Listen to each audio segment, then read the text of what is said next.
Ladies and gentlemen, welcome to HEG Limited's Q3 FY25 result conference call organized by SKP Securities Limited. As a reminder, all participant lines will be in the listen-only mode, and you will be able to ask questions after management's opening remarks. Should you need assistance during the conference call, please signal an operator by pressing star and then 0 on your touchtone phone.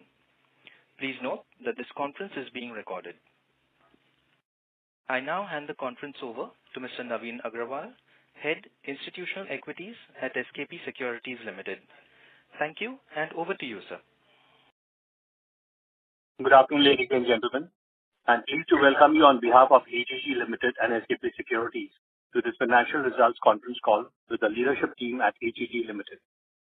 We have with us Mr. Ravi Jhunjhunwala, Chairman, Managing Director and CEO, and Mr. Riju Jhunjhunwala, Vice Chairman, along with their colleagues, Mr. Manish Gulati, Executive Director, Mr. Om Prakash Ajmera, Group CFO, Mr. Ravi Tripathi, CFO, and Mr. Puneet Anand, CSO. We'll have the opening remarks from Mr. Jhunjhunwala followed by a Q&A session. Thank you, and over to you, Raviji. Thanks.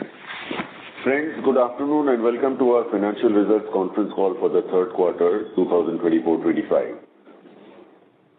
Global crude steel production for the full calendar year 2024 totaled about 1,883 million tons, making a 0.8% decline from 2023. However, excluding China, the world production reached 878 million tons, showing a very insignificant small growth of 0.2% as per the recent data published by the World Steel Association. Steel production across major regions saw some mixed results, while US, Japan, Korea and Russia dropped between 2.5% to 7%. Mexico declined by 16.5%.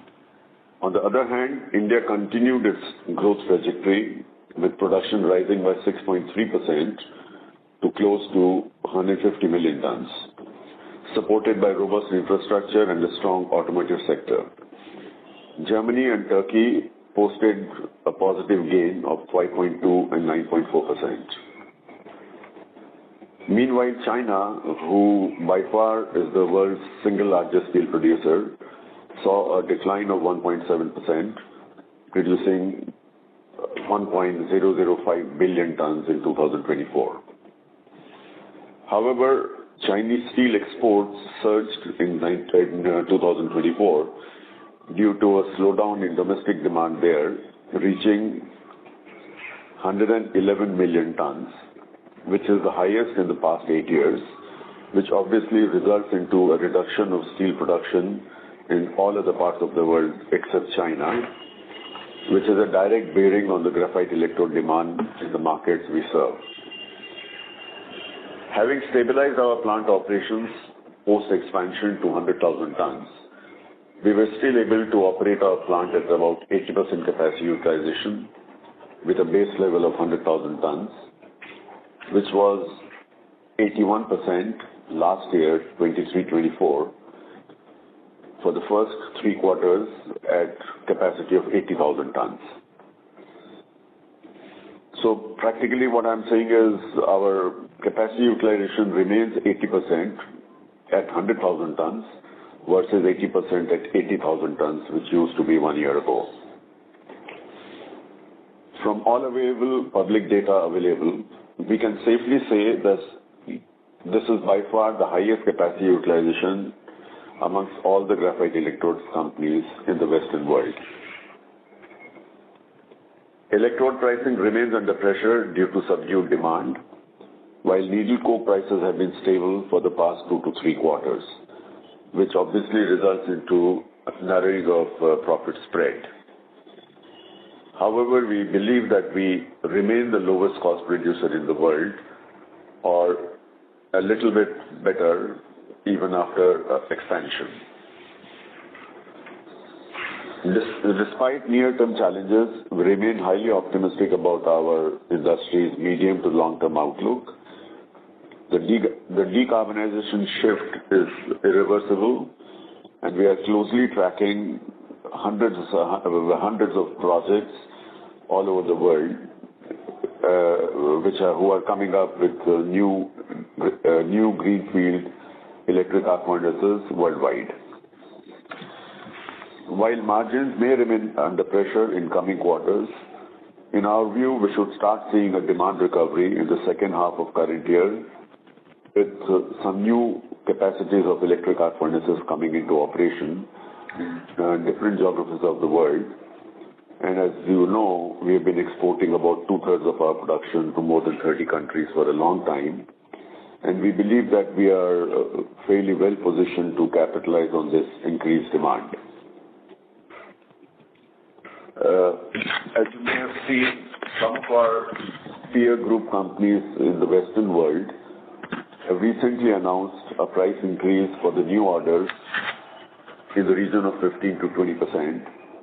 And we do hope prices will start improving gradually, as the current price levels are not sustainable for some of the high-cost producers. Our demerger scheme is in the process. It got delayed by about 2 months due to our share split, which was also important to do, and the papers have now been refiled with SEBI. We hope to get all the required approvals by the end of this year. Friends, with strong technological capabilities, operational efficiencies, and market reach, we are confident in navigating industry shifts and creating long-term value for our shareholders. With this, I'll now pass on the floor to our CFO, Ravi Tripathi, who will take us through the financial figures. Following that, our Executive Director, Manish, Riju, and our Chief Strategy Officer, Puneet, along with me, will be delighted to address any queries that you may have. Over to Ravi.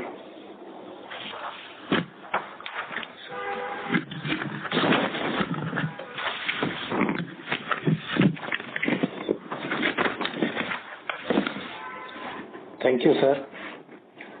Good afternoon, friends. I will now briefly take you through the company's operating and financial performance for the quarter ended 31st December 2024. For the quarter ended 31st December 2024, HEG recorded revenue from operation of rupees 477 crores as against rupees 562 crores in the corresponding quarter of the previous financial year. During the quarter ended 31st December 2024, the company delivered EBITDA of rupees 194 crores as against 110 crores in the corresponding quarter of the previous year.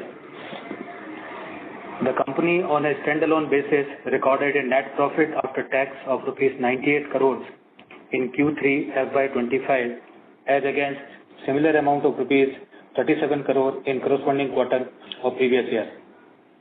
And on consolidated basis, the net profit after tax is rupees 83 crores in Q3 FY25 as against rupees 44 crores in the corresponding quarter of the previous financial year. The company is a long-term debt-free and had a treasury size of nearly 1,000 crores as on 31st December 2024. Now, to take more questions from the participants, a detailed presentation has been uploaded on the company's website and on the stock exchange. Now, we would like to address any questions or query you have in your mind. Thank you. Over to Naveen. Thank you very much, sir. We will now begin the question and answer session. Anyone who wishes to ask a question may press star and 1 on their touchtone telephone. If you wish to withdraw yourself from the question queue, you may press star and 2. Participants are requested to use handsets while asking a question and limit themselves to 2 questions. You may join the queue again, and time permitting, we will take your follow-up questions. Ladies and gentlemen, we will now wait for a moment while the question queue assembles.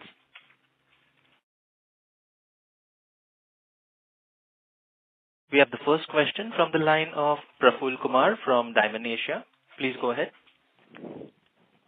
Hi, good afternoon, sir. Am I audible? Yeah, you are. Go ahead. Okay. Thank you, sir. I have just broadly 3 questions. One, if I listen to the con calls of your global competitors, they're all indicating a 15% price hike given the conditions they are prevailing and weakening balance sheets. In that context, and given the fact that recently U.S. majors of steel producers have a reasonably confident outlook for the year, do you think, you'll be taking the commensurate price hikes, or you'll be still maintaining how it works in terms of if they increase prices, are you competitive enough to increase them? You want to ask the two other questions so that we can answer in one go? Yes. So second question is your demerger process, the anode business. How should we understand in terms of what value it can create for minorities over a medium term?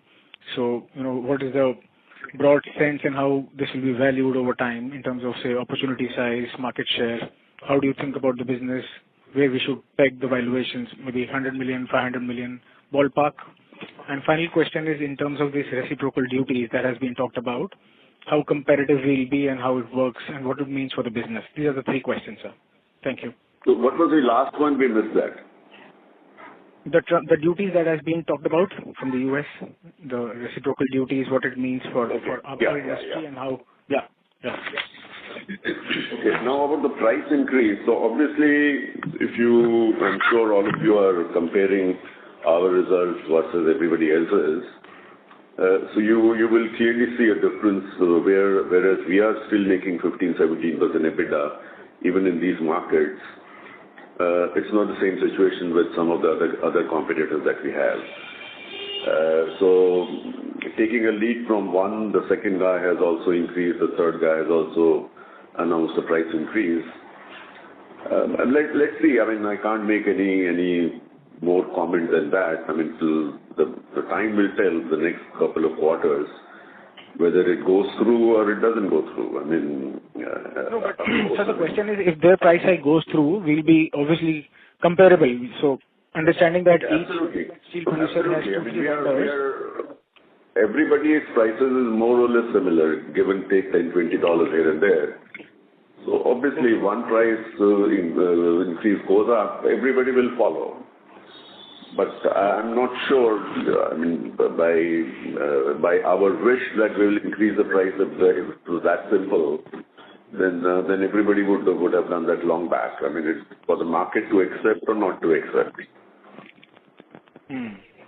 So that's the first one. The second one, our Chief Strategy Officer Puneet is on the call. He will explain about the demerger process. About the duties, I'm not sure. I mean, of course, we have heard the results of Mr. Modi's visit to US this morning.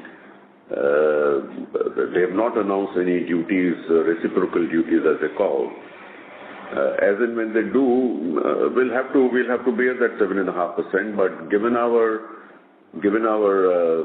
competitiveness and given our costs, till the time we, as a country, so long as we are not able to, basically what I'm trying to say is if this duty does come, whenever it comes on a reciprocal basis, so except paying that duty and still selling the electrodes in the U.S. market, I mean, there's no other option. But since America happens to be amongst the single largest consumer of electrodes, so to the extent possible, we would not like to lose our market share. And we'll absorb that 7.5%. As I said, we still have a reasonable margin. If I remember correctly, our EBITDA margin last quarter, it was also about 16-17%. So to that extent, whatever exports we do to US, the EBITDA will come down to 10%. That's all. Okay. Thank you, sir. Hi. On the demerger part, can you hear me? Yes. Thank you. Puneet. We can hear. So on the demerger part, like Ravi told about that, since we have done a split and the process got delayed, we are meaning share split. Share split. From 10 rupees we went down to 2. Correct. So we envisage that the entire process and the listing of the new entity will be done by this end of the year. On the question about the value for the shareholders and all, so the prime objective for doing this demerger was to actually unlock the value of the shareholders. Reason being, today HEG graphite business have a multiple, and the green business which we do, which is the anode business, which is the other green businesses which we are doing into this new entity, has a different entirely multiple. And today also, if you see the market cap of HEG, that doesn't give the fairness value of the value which holds. So to answer you, if you have seen the PwC and ISEG reports on the fair valuation of the assets which will be the new entity, that is close to 3,200 crores. That is the fair value of that asset. So once this process is being done entirely, it will create immense value for the shareholders.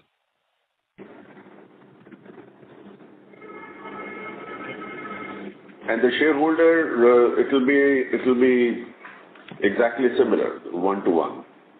So, yes, you're right. When you are doing this scheme of arrangement, it is 1:1. But since promoters are also contributing their 51% stake of the Bhilwara Energy into this company, so they will be given additional share of this company because they are putting the value to it. But this is not having any detrimental value on the shareholders because it will enhance the value and create a linear structure for the future business. Got it. Thank you, sir. All the best. Thank you. Thank you. Thank you. The next question is from the line of Somil Shah from Paras Investments. Please go ahead. Hi, good afternoon. Looking at the current pricing environment and our capacity utilization, where do we see our company in FY26? Can you kindly provide us a guidance on revenue and EBITDA for FY26? So it will all depend upon what happens in the next 12 months. As I said, we have been tracking practically every new electric arc furnace which is under construction in Europe, in America, in other parts of the world.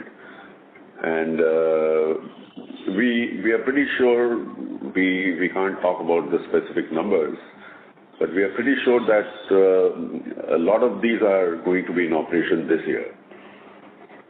And so with this new demand coming up, and the old demand is not going away in any case. So all the new capacities which are coming in are going to add to electrode demand.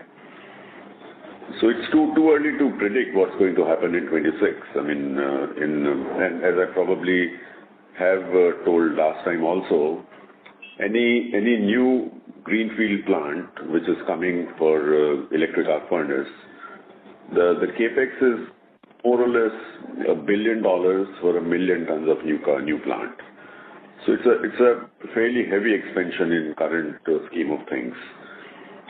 So there is always a possibility of preponing or postponing of 1 or 2 quarters for whatever reason that somebody has. So reacting to something which is likely to happen, let's say 9 months, 12 months down the road, is very dangerous. I mean, and we obviously cannot put a number to it, but all I can tell you is that at least 20 to 30 million tons of new electric arc furnaces are more or less coming by end of this year, or let's say between now and the end of this year. Mm-hmm. Okay, and for the current ongoing quarter, have we increased our prices as one of our larger competitor, what you said, has increased their prices? So even have we increased our prices? No, nobody has increased the prices. You see, I could go on and send 100 letters to 100 customers asking for 20%, but that doesn't serve much of the purpose. I mean, everybody wants to increase, but whether it is going to be acceptable or not, that is the main question. So everybody is trying to do whatever he can in order to push the price. but it's too early to say. And typically in the American, European system, they talk about two quarters or 3 quarters of pricing. So whatever they are predicting or contemplating is probably in the second half. But the first 2 quarters probably is more or less 70-80% already sold at the old prices. Mm-hmm. So the current quarter prices are similar to what it was in the Q3 previous quarter? Yeah. So we can expect the similar margins for the current quarter? Yeah.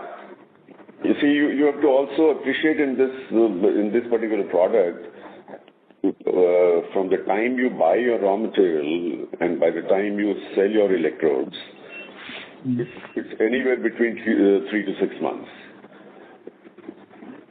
The raw material is imported, so by the time you buy, you get it shipped and you get it, it's already 2.5 months, and then the process time to produce electrode is anywhere between 2 to 3 months to 5 months, depending on the size, quality, and everything else. So we can more or less know our, if not full 2 quarters, we know at any point of time what does the next quarter or quarter and a half look like. Mm-hmm. Because everything is frozen. I mean, the needle coke is purchased, the power price is known, selling price is known. So you know the cost price, you know the selling price. So whatever we are now talking about is already going to the third quarter of this calendar year. Okay. So basically what you mean to say is for next 1-2 quarters, our EBITDAs will remain in the similar range, around 16-17%. Yeah. Okay. And so recently there was some news on China's quota on graphite exports used in EV batteries. And I think our stock price has zoomed up after this news. So, we are currently not doing this production, right, for graphite used in EVs? Yeah, that was for natural graphite and all the graphite powder and products used for the EV anode powder. That was the export restriction. It was not on graphite electrodes. Correct. So currently we are not into that, right? We will come into that later when our plant is the anode plant is in production. Okay, and that will take at least how many more quarters? 18 months maybe. Okay. And so what is the export percentage to USA? Just now you just said that maybe US can have a import duty. So what is the percentage of what export percentage to US? I would not like to talk about the exact percentages, but it is amongst the largest. Okay. US is one of our larger geographies to where we sell. Okay. And it is pretty natural because they are the single largest consumer of electrodes in the world as a country. Mm-hmm. And just to clarify, as you know, electrodes are used where the steel production happens through electric arc furnace. So while the rest of the world produces about 47-48% steel through electric arc furnace, US produces more than 75%. So obviously, and US is the third largest producer of steel.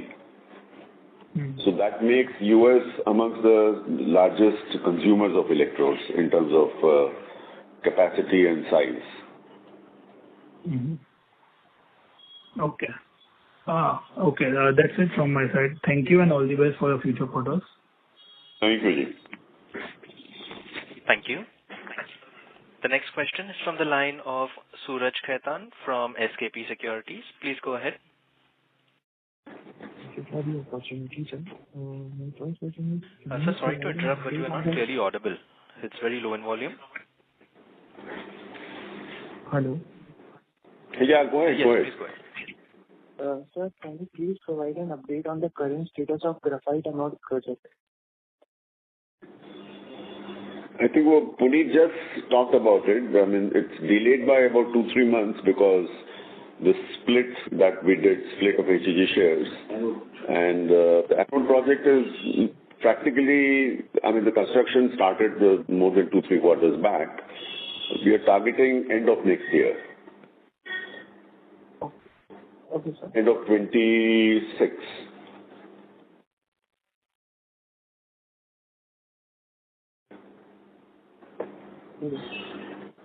Thank you. Thank you. Thank you. Thank you. The next question is from the line of Rajesh Majumdar from B&K Securities. Please go ahead. Yeah, good afternoon, sir, and thanks for the opportunity. So, sir, my first question was, in the current graphite electrode market of, say, 7.5-8 lakh tons, what is the capacity utilization? You're talking of capacity utilization of ours or others or what? Of the overall 7.5-8 lakh ton market, that's ex-China. No. First of all, ex-China is nowhere close to 700,000 tons. I mean, ex-China, after some of the capacities have been closed down in the last 2 years in the Western world, that capacity is more or less in the region of 550, maximum 600,000 tons. So it is not in that region that you are talking about. And again, I'm just giving you public data, which is all available on the website of different companies. I think the two Western companies like GrafTech and Resonac, they have very recently come out with their results for the last quarter, and they are both more or less in the region of 50-52% capacity utilization. You see, among the three major groups, Rajeshji, one is Resonac, one is GrafTech, and a player which is smaller than us is Tokai. So like you, we also just read their papers and whatever they provide in public. So let's say one of them said 55, and then there's some way you can reduce 60. So if you just add ours and theirs and put it all together in one basket. So your question which you asked was, what is the overall industry capacity utilization ex-China? Probably you will end up at a number around anywhere between 60, 65 or in that range, 60 to 65. We will add all of us together and divide by the total capacities we have. Probably it would be 60, close to 65. So on the current operational capacity of 5.5 lakh odd tons which sir mentioned, the utilization is 65%. Is that correct? Yeah, 65, close. So if you add up everybody. That is about 3.5 lakh tons is the current production in the market. Is that right? Ex-China, yeah. Ex-China, yes. You can take a number of 600,000 after all the recent closures announced, and on that 600,000, you can talk about 65%, because this is a bad year actually. Okay, so I have two questions. So we are now operating at say 380 KT kind of production figure. So by the analysis that you provided so nicely, we are assuming that the overall GE demand will go up by over 2 lakh tons over the next 5 years. So I have two questions in two parts. One is that what is to prevent from the old capacity from coming in and satisfying this demand. Secondly, you mentioned in your notes that China's shift to EAF has been stalled, resulting in an oversupply of Chinese electrodes and their supply in the market. So earlier we thought that the quantum of Chinese electrodes which could come out is limited in terms of the technical parameters of UHP electrodes. So given these two factors, that industry can go back to the original capacity of 7.5 lakh tons and Chinese electrodes can also come, where is the case for a firmer pricing scenario? If you could clarify these doubts. Thank you so much. No, I'll clarify this. It's pretty simple. I mean, we still believe that China is still producing not more than 13, 14, 15% of its total steel through electric arc furnace, whereas the rest of the world is now in the region of 47, 48% minus China. So that's number one. Secondly, China's electrodes and the Chinese electrodes technology and the quality is still far behind, and they are with great difficulties, they are able to make some of their electrodes work in some of the European and American and Indian plants. It's not just Europe, it's not just America, it's even India. I mean, they are exporting a little bit in India also. So whatever we have been saying for a long time, we don't really consider them as a threat, at least in the near future. The ultra high power, which is what we have been talking about, majority of our production or Graphite India's production or Americans or the Japanese companies' production is majorly for the ultra high power. So where China is not able to provide the same quality. Okay, so I'm not sure if I've been able to... In your note that oversupply of Chinese electrodes has contributed to continued price decline. So I was just wondering why this note has come, because I also have the same impression that they can't compete in the high quality electrodes. But since you put it as a note in your presentation, I was just wondering how much of a threat is it? Rajesh, are you referring to our investor presentation or somebody else's note? Your investor presentation, industry outlook. You mentioned there in point number 5, the China's shift to electric arc steel production has stalled, resulting in an oversupply of Chinese electrodes and continued price decline. Yeah. So let me explain that point in perspective.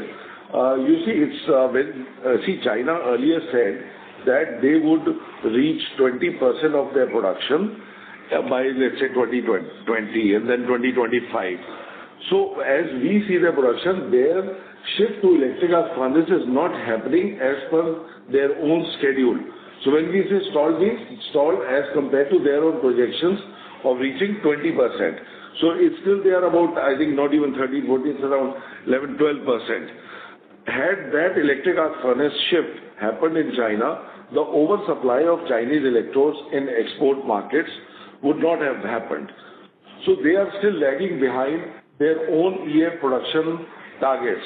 So every time that target shifts, otherwise, that is what is causing an oversupply of Chinese electrodes, even if they are not of the UHP variety, because a large part is the HP grade variety. So that's what that point number 4 means. 5 rather. Got it. So this Chinese electrodes are coming only into India or even in US? US they can't come because of the import duty, but in other markets like Middle East and Japan also the Chinese electrodes are coming now? See, Chinese electrodes are going all over the world, Rajeshji. It's about that quality which they are supplying. I think there must be, some custom data. I was having a look a few days back. It's about 400,000 tons, but out of that 400,000 tons of electrodes, they are not UHP variety, and they go to all kinds of countries and big list of countries everywhere. There's a big dumping duty in US on Chinese electrodes. That's where they are limited. But other than that, they go to every country, including India. Okay. So I just wanted to know whether that's a concern for our long-term thesis. That's all. No, they've always been there. You see, not only now, for 5, 6, 7 years, they have been exporting a lot of these tonnages, and they mostly cater to the ladle furnace market. Lately, they are also targeting some furnaces where UHP grade works, but that's still behind. I mean, I'm not known of any big customer group giving them 20-30% of the business for last few years. Because in this product, consistency and reliability is most important rather than price.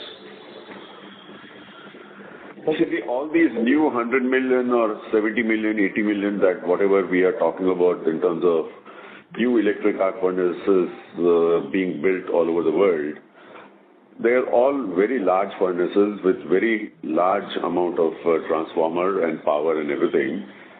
Their quality requirement, the size of electrodes is very, very different than what China can produce. So China has been producing a lot of electrodes, they're consuming a lot of electrode, but their size of furnace, the size of rectiformer, the power that they feed into those furnaces is nowhere comparable to these plants which are coming up now.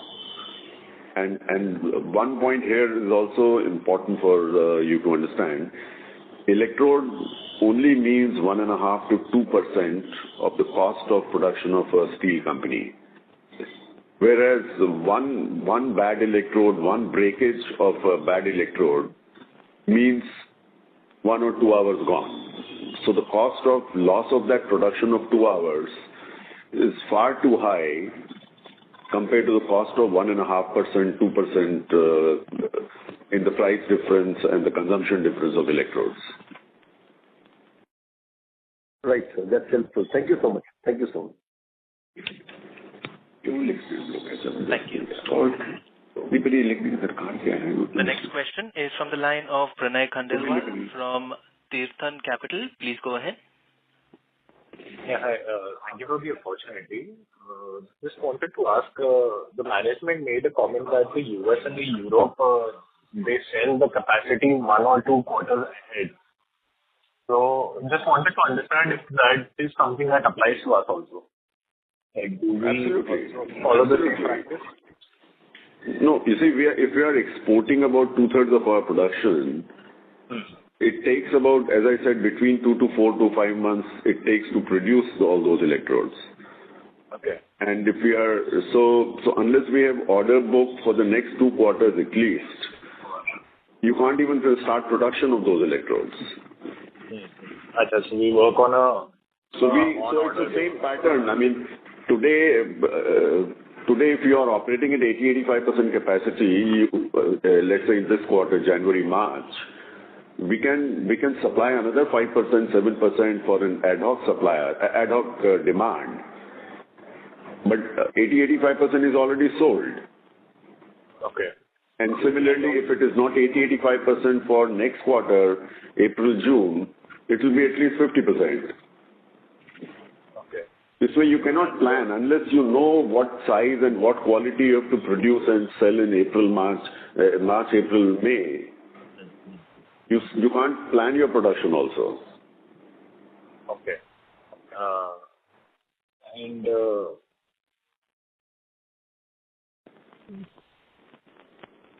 Yeah, I think that's all from my side. Thank you. Okay, thank you. Thank you. The next question is from the line of Saket Kapoor from Kapoor Company. Please go ahead. Yeah, namaskar, sir, and thank you for this opportunity. Sir, firstly, I missed your number on the global. Yeah. Am I audible, sir? Yeah. Global, what was your word? Global what? Yes. Global capacity addition, firstly, in terms of the graphite electrodes that have taken place for 2024, and what are the capacity addition in the annual going ahead? Whether there are any? No, you see, I can give you more or less accurate data. I mean, if we go back to, let's say, 2010, the total capacity of electrode minus the 2 Indian plants was 740,000 tons. That 740 is today close to 500,000 tons. So that this number is 90-95% accurate because there have been public announcements that this plant is closed, that plant is closed of this capacity and that capacity. So 10 years ago, 14 years ago, 740,000 tons meant about 21 plants. Again, I'm talking minus Graphite India, minus HEG.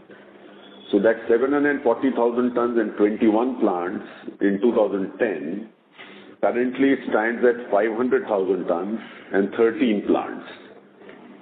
So 8 plants have fully closed down and 240,000 tons of capacity has gone out of business.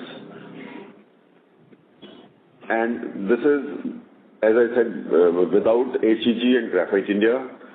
And now if you come to India, India was 120,000 tons in 2010.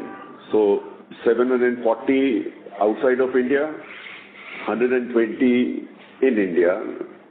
I'm going back to 2010, and that 120 was equally divided between HEG and Graphite India, 60,000 tons each.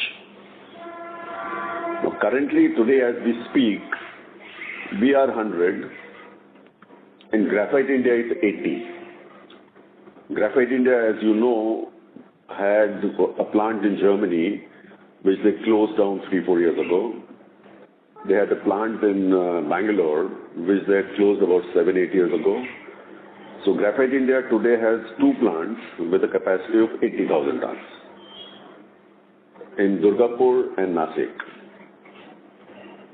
So if this gives you a picture, if this gives you a satisfactory answer to what you are looking for, so these are the statistics. Yes, sir. And how has the steel production shaped up from the electric arc furnace route if we take that statistics in correlation to how the mothballing of capacity for graphite has been? See, I'll tell you the global figure, again minus China, because in all these discussions we are excluding China, because as soon as you mix China in the rest of the world, the figures differ, the change drastically. Because China produces only 10-11% of its steel through electric arc furnace, and China produces 55% of the world's steel. Whereas the balance 45% steel which is produced by everybody excluding China, electric arc furnace accounted for about 40%. So that 40% in the last 2-3 years has come close to 50%. So 40 going to 50 in the last 5-7 years basically means 25% jump. Now, in India, for some reason which we cannot understand, the electric arc furnaces are not being built, whereas close to 100 million tons of new greenfield electric arc furnaces are coming in,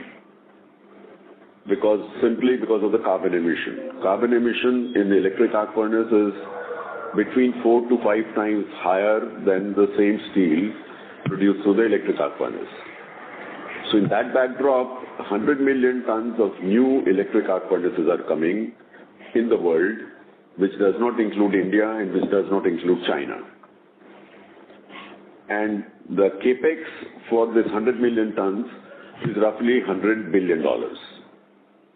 So for every million tons of new greenfield electric arc furnace, the cost is about $1 billion. So the steel industry outside of India and outside of China is investing about $100 billion to build about 100 million tons of new electric arc furnace. I don't know if I made sense, if this is what you were looking for. Yes, sir. And 2% of that will go towards the expenditure towards the graphite consumption.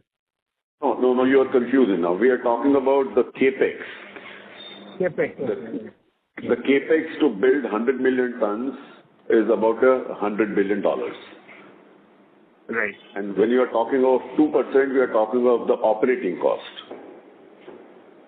That means what I'm saying is electrode constitutes about 2% of the operating cost to produce a ton of steel. Okay. So it's a very insignificant cost for the steel producer. But as I explained in answer to one more question earlier, but that 2% can stop your furnace for 2-3 hours. If one electrode breaks, it takes you you waste 2 hours of production just for a bad quality electrode, which accounts for 2% of your cost. So the cost of that 2 hours is very, very high as compared to saving and in buying an electrode which is, let's say, 5%, 3%, 4% cheaper than the best ones. You imagine a 200-ton furnace stopping for 2 hours. So he loses 400 tons of steel production, because of the bad electrode, which only means 1.5 to 2% of his operating cost. That is where the quality and the technology comes in. So can you comment on the raw material price basket, especially for the needle coke and the pitch tar part? And also, when we look at our other income component, that has gone up for this quarter. So what factors led to these other income, increasing other income? First question. Other income has gone up. No, first question was what? I mean, the other question was MTM. First question was regarding the first question was needle coke. No, first question was needle coke prices. So as I said, the electrode prices are more or less frozen for at least 1 or 2 quarters because it takes that long to produce electrode. So in connoissance with that, the needle coke prices are also frozen for 1 to 2 quarters because unless we know the cost of needle coke, at least for the next 2 quarters, we can't buy it. We can't sell our electrodes. So this more or less goes hand in hand. And the price trends also, sir, going ahead with the capacity addition for needle coke also, I think that is mainly from China only, the major producer. So what major producer of what? Major producer of what? What was China? Needle coke, I think so, is majorly produced. No, we don't buy a single ton of needle coke from China. Okay, sir. China doesn't produce needle coke. China doesn't produce needle coke. Okay. We purely produce, there are basically only 2 or 3 producers of needle coke in the world. It's exactly the same story in needle coke as electrode. There are very handful of companies producing needle coke and handful of companies producing electrodes. It's a matter of technology basically. So there's an American company and there are 2-3 small Japanese companies for needle coke. Right. Sorry to interrupt. We request you to please rejoin the queue. Okay, sir. We have other I will participants. join the queue, sir. Kindly provide an opportunity for a closing remark. Yeah. Thank you. Ladies and gentlemen, we will now take the last 2 questions for the afternoon. The first is from the line of Deep Mehta from Bank of India Mutual Fund. Please go ahead. Hi, sir. Thank you for the opportunity. Just taking for the last participant's question, like you said that roughly 2.4 lakh ton of electrode capacity has been gone since last few years. How difficult or easy is it for those guys to bring back those capacities, and what can be the lead time between someone wanting to start the capacity and those capacities actually coming on stream? See, just to give you a quick context, our plant, HEG plant near Bhopal, that is really the last new greenfield plant built in the world. So that gives you an idea about the complexity of the technology and how many companies there are who can give you the technology. And it used to be 7-8 at that time when we came in 1976. Today it is down to 3 or 4. If you really talk about the graphite world, there are basically 4 large companies, Graftech and Resonac. Graftech in America, Resonac in Japan, and the 2 of us in India. There's a small company in Japan called Tokai, but they have a capacity of 72,000 tons between 3 plants, 3 locations.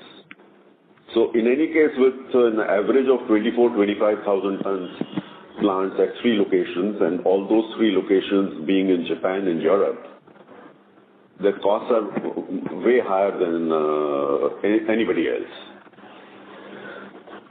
So this is the context in which you ask that question.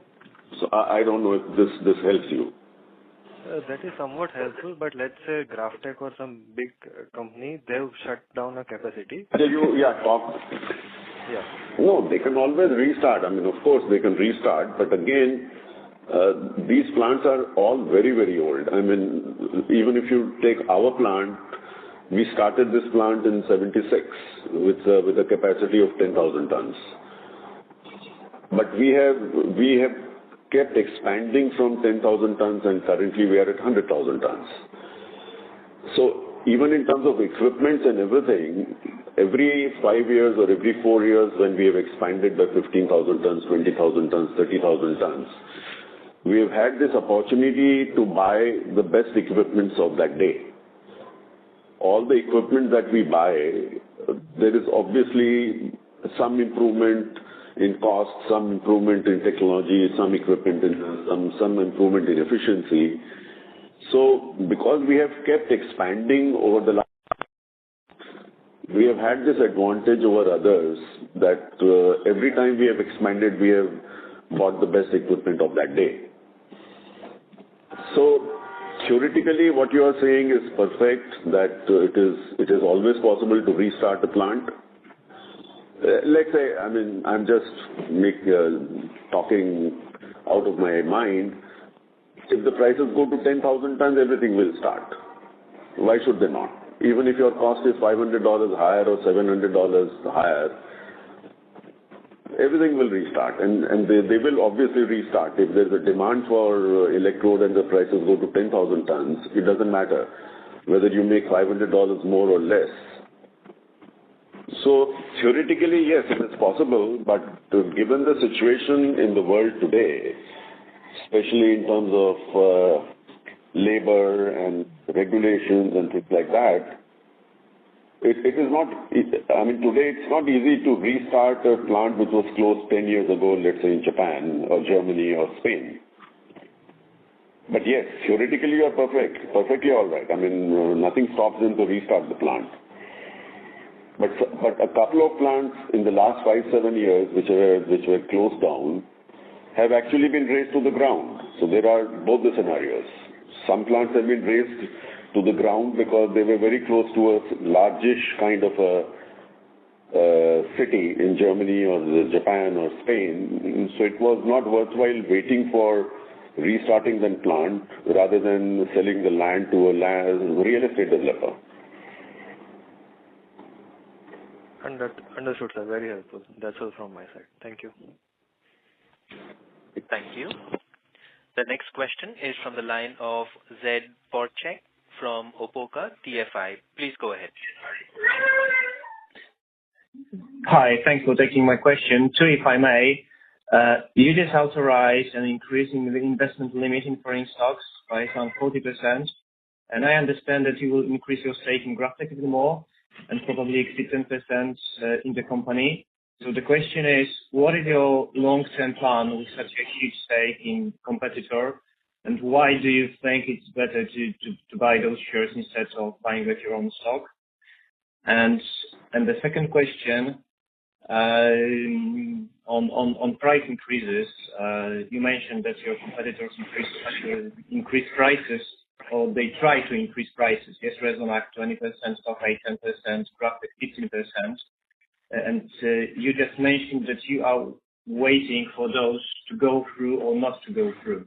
And the question is, why are you in a waiting mode, and why you are not acting proactively and do the same as your competitors, meaning send those 100 letters to your 100 customers saying that you would like to increase prices?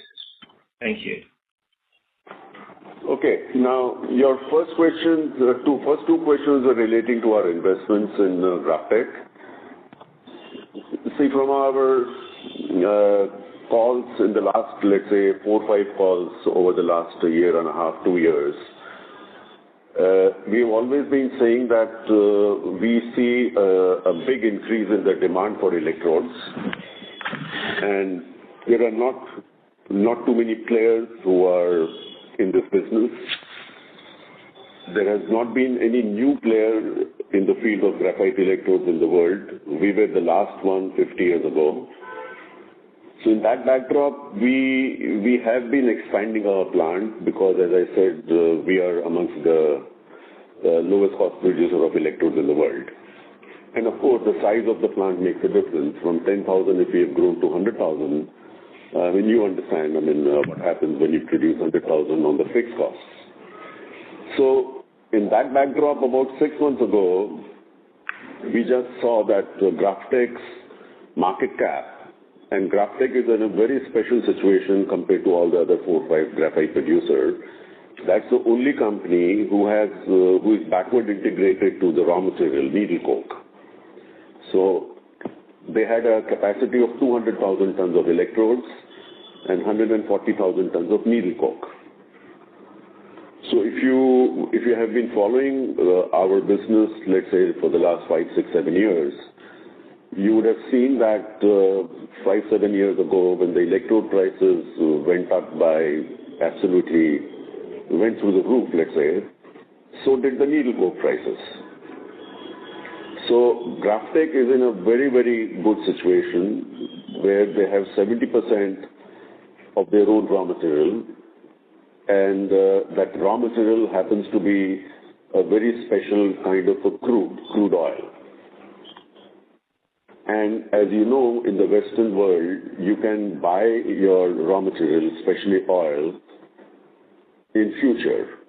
You can buy all your raw material for 140,000 tons of needle coke for 3, 4, 5, 6 years at a frozen price. You can pay a premium or a discount depending upon when you are doing it. So you can actually freeze your raw material cost. So to answer your question very frankly and very, very clearly, so 3, 4, 5 months ago, their market cap with more capacity, more or less 2 times capacity of electrodes, plus a 70% backward integration, that is what Graphtech is, which that privilege is not available to any of the other graphite companies of needle coke. And as you must have understood from our tone and tenor, we are looking at good days. Nobody can time that. But we are talking about increase in the electrode demand because of this new 80, 90, 100 million tons of new electric arc furnaces which are likely to be in operation. Some of them are already in operation and some of them are coming this year and another next 2, 3 years. So in that backdrop, their market cap was practically half of ours. So which didn't make sense. Given the capacities, given the backward integration, and given the next 2, 3 years demand of electrodes. So, and we were sitting on a fairly substantial treasury, which was giving us 6, 7, 8% return. So we said, why not? I mean, if we are sitting on cash and making 7, 8% return, and if we believe in this business, and so obviously, if we believe in this business and we believe in all whatever I just explained, that their prices are likely to shoot up much more than ours.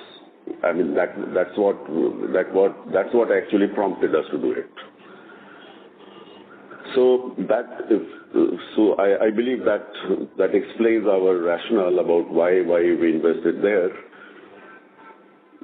And what else? I mean, was there anything else that you asked? Why waiting for a price increase? Proactively announced. Hello? Yes, okay, sorry. So is it okay? I mean, have I answered you to your satisfaction, the first question? Yes, maybe the first one more sentence on the first part of the question. So what is your long-term plan with such a stake? Because we are not talking about 1% in the company, but 10 plus. So is it just waiting for a price increase, or you would like to make some kind of integration, if you can comment? No, for the time being, we are not looking at any integration. As I said, I mean, if we are the cheapest cost producer, why would we like to have any integration with a producer whose cost is much higher than ours?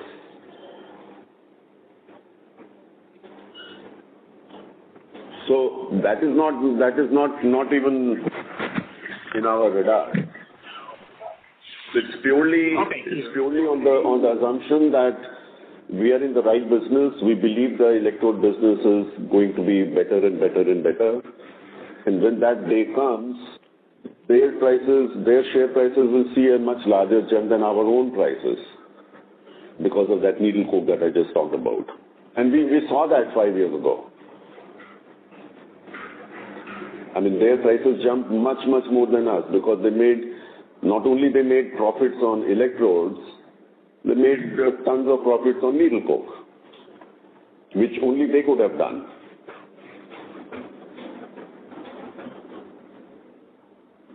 So that's purely the reason that attracted us to invest in GrafTech, and we are happy about it. I mean, it doesn't matter whether it goes down or up. I mean, we are not taking a short-term view on that.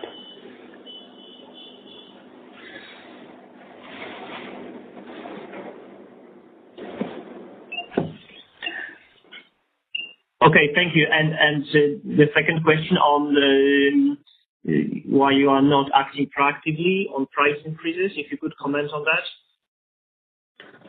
No, I didn't say that. I didn't mean that.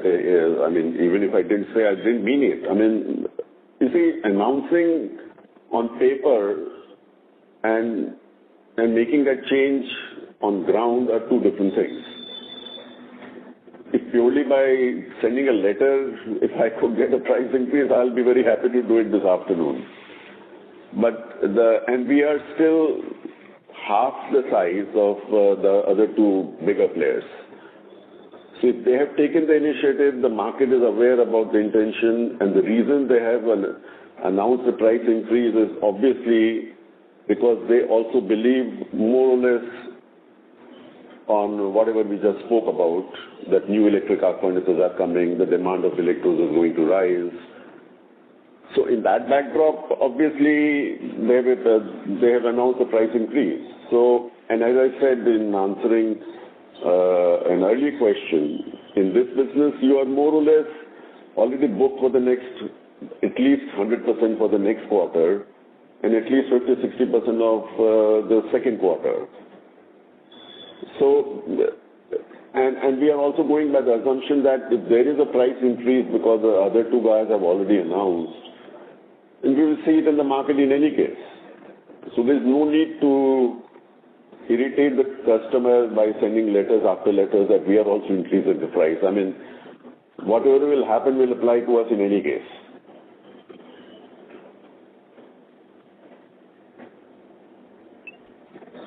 Okay, that's very clear. Thank you very much.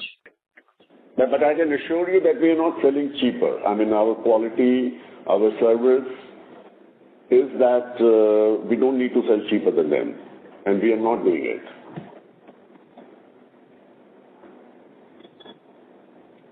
Thank you.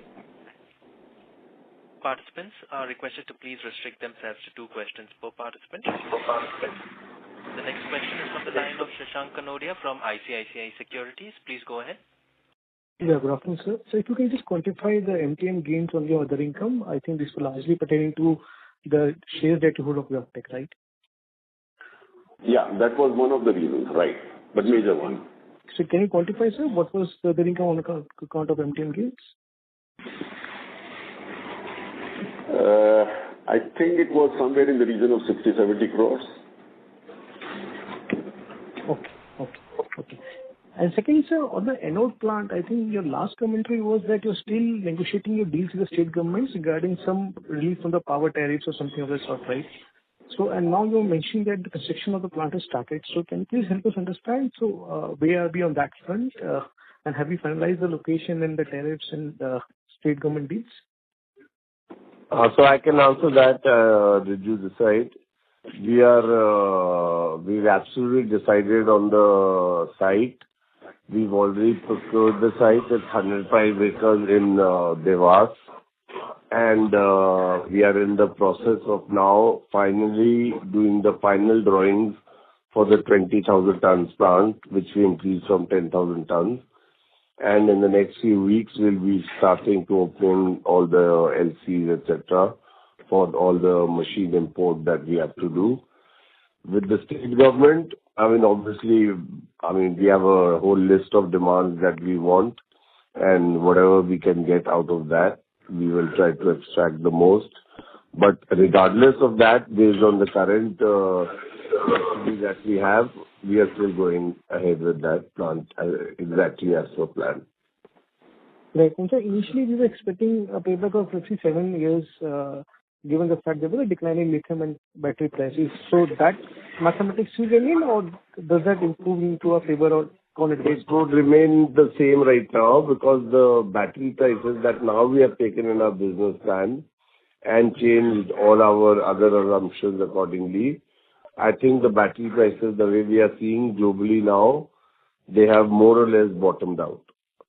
So we won't be seeing a further decline over there. And again, China produces more than 7 lakh tons of this product, and we are talking about 20,000 tons. And there's a host of American companies, Indian companies, and European companies who want to buy this material from places other than China. So while obviously we are not going to get a 20-30% kind of a delta above, compared to China, but definitely a 10 to 15% added margin because of the product being made outside China is something that is a very, reasonable assumption. And of course, if we get the stocks that we are asking from the government, if we get that, then of course the payback definitely becomes shorter. Great. And so we intended to spend something like 1,700 crores, right? So can you please share the timeline? What happens in FY26? What's going to happen in FY27? So we've right now we spent around 100 crores, and I think this plant will be fully operational by September 2026. That is the plan. And obviously by that time the demerger would have happened. So it will be part of the new company, which is HEG Green Tech, which would which would be part of the Bhilwara Energy, which will be one vertical, bottle-to-bottle manufacturing, which will be the other vertical. Third vertical would be RD Plus, which is our battery storage company. And the fourth would be this particular, the TAC project. So, of course, as part of the demerger, the HEG shareholders will get one share for all these other projects as well. Right. And the total capex spend remains same, right? 1,700 crores. Yeah, 1,700 to 1,750, depending on, there's been a bit of issue with the whole dollar appreciation, which we of course are trying to talk to all the Chinese partners that, this has to be on their account. Because, prices of capital expenditure should also go down and not go up only because of the dollar appreciation. Sure, sir. Thank you. Thank you so much, and wish you all the best. Thank you. Ladies and gentlemen, we now have the last question of the afternoon from the line of Saket Kapoor from Kapoor Company. Please go ahead.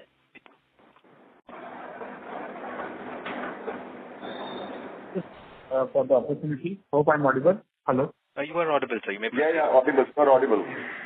Yes, sir. Sir, firstly about this anode plant, which Riju sir was explaining. So this will be entirely a different vertical and no correlation as such with the electrode part of the story. And the total capex to run the plant optimally would be how much, sir? So I would not say that, HEG and that will not have any correlation. Of course, it will be in a different company after the demerger. But couple of the major factors like the raw material purchase, your graphitization process, these are factors that are common to HEG graphite and to the new anode plant, which definitely gives us a much bigger upper hand compared to our other competitors in this. And yes, it will be in a different company, but we'll have a lot of synergies between the two companies, as far as this is concerned. And the total CapEx would be, like you mentioned, between 1,700 and 1,800 crores. And Vijay sir, what we observe, I'm also an investor in your other group company, RSWM. We find you also there as the managing director and here the joint managing director. So I think so there is a split of responsibilities in both the two different aspects. But just as a concluding remark, so we find that for HEG as a whole, not only for this quarter, for now being for many years, both Ravi sir and his team has been always not only answering to the question, but leading from forefront in explaining to us all the nitty-gritty. Whereas when we look at your other group company, RSWM, there is a shift in the top role and all. So would just like to bring to your kind notice that Riju sir, you should be taking up some more keen interest in listening to your investors. They are also addressing their queries and putting things in order. They are in order. So we did have a large investor call yesterday in RSWM where I was present and listening. I was there apart. Yeah. Yeah, so I was listening to the entire conversation. But talking about the new industries, we are going into absolutely 4 different verticals, which is the bottle-to-bottle, which is your anode, which is your your battery storage. And in time, obviously, this company will be completely professionally led. We need to have a CEO for this company. But as of now, we are just putting all the pieces of the puzzle together and managing it that way. As far as RSWM is concerned, I think we've answered most of the questions yesterday. It's just been a bad 18 months for the textile industry in general. And whatever internal changes we had to make, whatever efforts we need to make from our side, I mean, absolutely nothing is going unnoticed or not being done. Yes. Sir, congratulations to all the good work being done in both the organizations, and we hope for the continuity of these calls and lot of merit in the discussion. So thank you. Thank you very much. That was the last question in the queue. Before I hand over the call to Mr. Jhunjhunwala for the closing remarks, I'd like to invite Mr. Manish Gulati. Manishji? Yeah, thank you, Naveenji. I wanted to make a clarification. See, while we were answering queries on industry capacity, industry utilization, there were some questions from Rajesh Muzumdar of BNK. So let me clarify very clearly. The nameplate capacity of all the graphite electrode industry ex-China is 700,000 tons. And when Rajeshji asked what would be the typical, industry level utilization, while we can very clearly say ours, we only have to look at public statements made by others. Some of them make it clearly, some of which we can't make out. So let's say 65 to 70% would probably be the industry-wide capacity. This is the maximum estimate we can give. So 65% of 700,000 tons would mean a 4.5 lakh tons of electrodes, and 70% would mean 5 lakh tons of electrodes. So I just wanted to clarify this very clearly. This is what we think our estimate of the industry utilization. We are very accurate with our own, of course. That's all. Thank you, Manishji. I'd now like to hand over the call to Mr. Jhunjhunwala for his closing remarks. Ravi? Thank you, friends. It's been a pleasure talking to you. And this time we had very, very probing questions. I hope we have been able to satisfy you. And I look forward to having another discussion in 3 months' time with you. Thank you. Thank you. Thank you very much. On behalf of SKP Securities Limited, that concludes this conference. Thank you all for joining us, ladies and gentlemen. You may now disconnect your lines.